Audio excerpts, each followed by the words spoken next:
हाय दोस्तों, कैसे हैं आप। आशा करता हूं कि आप ठीक होंगे। कानपुर में स्थित शीशामऊ नाला जो एशिया का सबसे बड़ा नाला है। इस नाले से रोजाना लगभग 143 MLD प्रदूषित जल गंगा में बहाया जाता है। इसे रोकने के लिए 2016 में नमामि गंगे प्रोजेक्ट के तहत 83 करोड़ रुपए लगाकर कानपुर के ऐसे 8 बड़े नालों को बंद करने की योजना बनाई जाती है, जिसमें 6 मीटर चौड़े शीशामऊ नाले पर लगभग 28 करोड़ रुपए लगाकर 2 चरणों में नाले का मरम्मत करके इसको बनाया जाता है, ताकि गंदे पानी को रोका जा सके। और अंत में इन सब नालों को बंद कर दिया जाता है, ताकि गंदे पानी गंगा में ना के गिरे। अगर हम कानपुर में स्थित शीशामऊ नाले की बात करें तो इस नाले का निर्माण 1892 में अंग्रेजों ने करवाया था। अंग्रेजों का मेन मकसद ये था कि कानपुर में जितने भी गंदगियां हैं, जितने भी कूड़ा करकट हैं, जितने भी सीवेज हैं, इन सब का गंदा पानी गंगा में डंप कर दिया जाए। और उस समय रोजाना लगभग 14 करोड़ लीटर पानी गंगा में बहाया जाता था। लेकिन मोदी सरकार की सत्ता में आते ही शीशामऊ पुल पर कुछ काम होते हैं। मोदी सरकार नमामि गंगे नामक एक प्रोजेक्ट लाती है और नमामि गंगे प्रोजेक्ट के मुताबिक नाले का जो मुख था उसको बंद करने का प्लान बनाया जाता है और कुछ समय बाद इसके मुहाने को बंद कर दिया जाता है। अब जो पानी बंद हो चुका था वह पानी कहीं ना कहीं तो स्टोर होगा ही, उसको कहीं ना कहीं यूज तो किया ही जाएगा। ऐसा तो है नहीं कि जिस पानी को रोका गया है बहाने से वह पानी आपसे आप कहीं रुक जाएगा या कहीं आपसे आप सोख लेगा। ऐसा बिल्कुल नहीं था। बचे हुए पानी को कानपुर के ही 2 क्षेत्रों में वाजिद और बिनगवा सीवेज ट्रीटमेंट प्लांट में भेज दिया जाता है। इस ट्रीटमेंट प्लांट में यह होता था कि जो ये प्रदूषित पानी था इसको फिल्टर किया जाता था और पानी को फिल्टर करने के बाद ही गंगा में बहा सकते हो या किसी अपने अन्य काम में ला सकते हो। इस काम से प्रधानमंत्री नरेंद्र मोदी से सरकार को बहुत ज्यादा प्रशंसा मिलती है और उस समय यह दावा किया जाता है कि शहर के सभी नालों को टैप करके सारा पानी फिल्टर करना चाहिए और फिल्टर करने के बाद ही गंगा में बहाना चाहिए।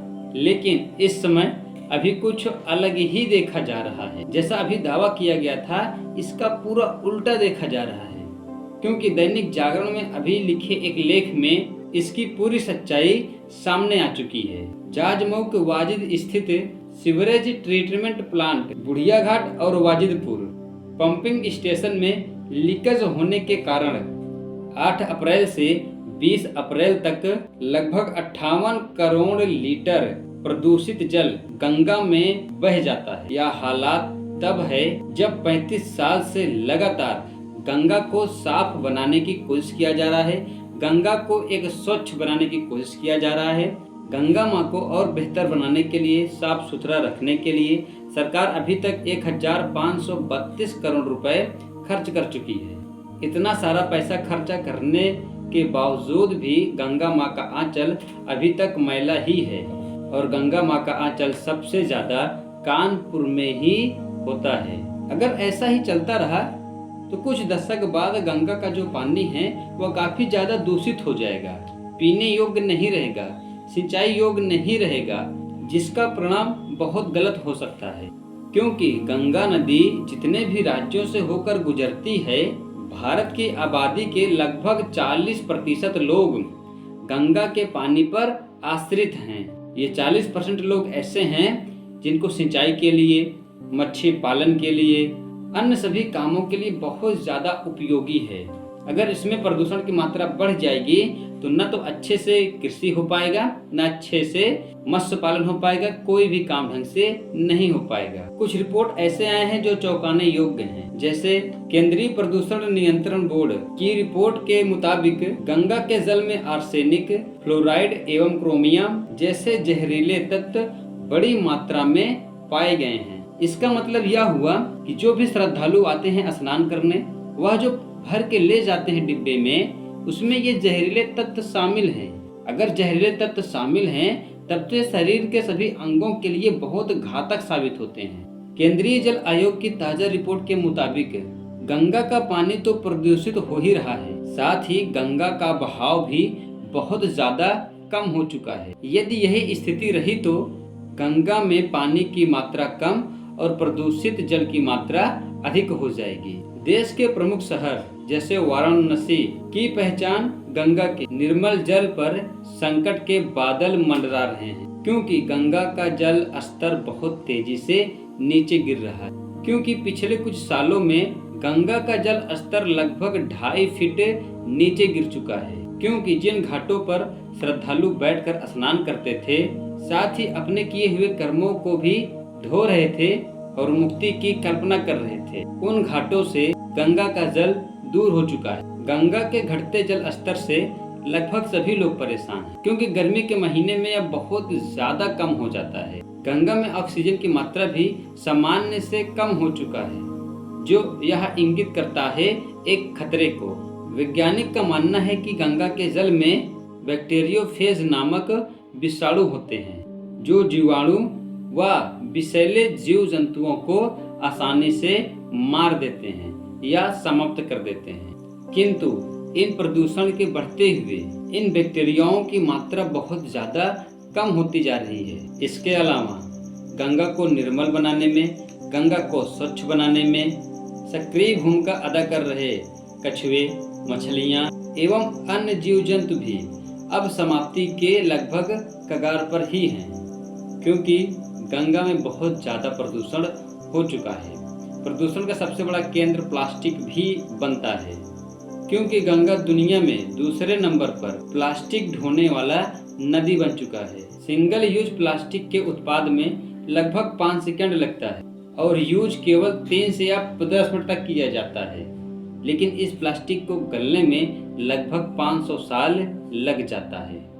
कुछ भी हो, जब तक गंदे नाले का पानी, सीवेज और घरेलू कूड़ा करकट गंगा में गिरते रहेंगे, तब तक गंगा का साफ होना बहुत मुश्किल है। कुछ विचारक भी यहाँ पर गंगा नदी को लेकर गंभीर हैं। जैसे केंद्रीय जल संसाधन मंत्री उमा भारती का कहना है कि कानपुर में आने के बाद ऐसा लगता है कि माँ गंगा की परिक्रमा करने के बजाय हम नालों का परिक्रमा कर रहे हैं। उमा भारती ने यह दावा किया था कि उन्होंने अपनी तरफ से इन नालों को ठीक करने के लिए सारे टेक्नोलॉजी का बंदोबस्त कर लिया था, लेकिन मोदी सरकार के 3 साल गुजर जाने के बाद भी ये नाले इसी रफ्तार में बहते रहे और कचरों का ढेर गंगा माँ बनती रही। इसी तरह एक और विचारक जिमयांग भी हैं। जिमयांग वर्ल्ड बैंक के अध्यक्ष 2013 के मार्च में कानपुर में गंगा पॉल्यूशन एक जटिल समस्या बताया है।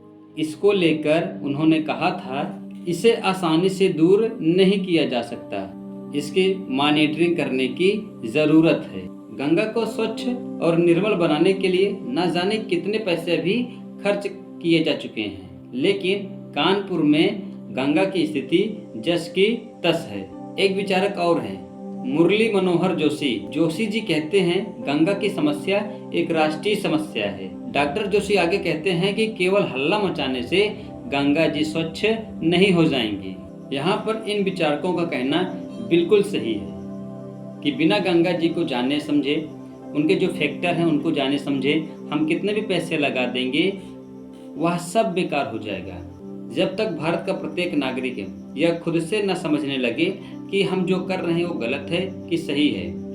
आजकल सब अपनी जान बचाने के लिए कचरे को कहीं भी डंप कर देते हैं बिना सोचे समझे, और यही हाल कानपुर की नहीं है, यही हाल वाराणसी की भी है, प्रयागराज का भी है, कानपुर का भी है। जितने भी शहर से गंगा नदी होते आ रही हैं, हर शहर में गंगा नदी की कुछ ऐसे ही हालात हैं, बस थोड़े 19-20 का अंतर है। अगर हमें सच में गंगा माँ को स्वच्छ रखना है तो पहले हम लोग को खुद बदलना चाहिए, हमें खुद समझना चाहिए, और जो बड़े उद्योगपति हैं उनको तो बहुत ज्यादा जरूरत है कि इस बात को वो समझें। प्लांट लगाने से पहले वह मालिक ये सोच ले कि जो हमारे कंपनी से गंदा पानी निकलेगा या अपशिष्ट पदार्थ निकलेगा, उसको हम नदी में न बहाकर उसको हम कहीं स्टोर करेंगे और उसका हम रीयूज करेंगे। अगर हर उद्योगपति इसकी व्यवस्था पहले कर ले तो आज गंगा माँ को न तो ज्यादा पैसा इन्वेस्ट करना पड़ेगा सफाई के लिए और न कोई दिक्कत झेलनी पड़ेगी, और जो इतना सारा पैसा करोड़ों रुपए, अरबों रुपए खर्चा किया जा रहा है, ये सारा पैसा बच जाए।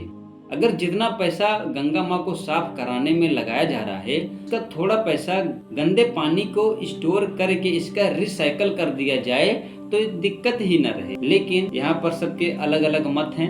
मैं तो यही कहूँगा, कंपनी लगाने से पहले हर उद्योगपति को पहले यह सोचना चाहिए कि अपशिष्ट पदार्थ को हम पहले कहीं ठिकाने लगा दें, उसे कहीं बाहर हम न रिलीज होने दें, तब तो कुछ बेहतर हो सकता है।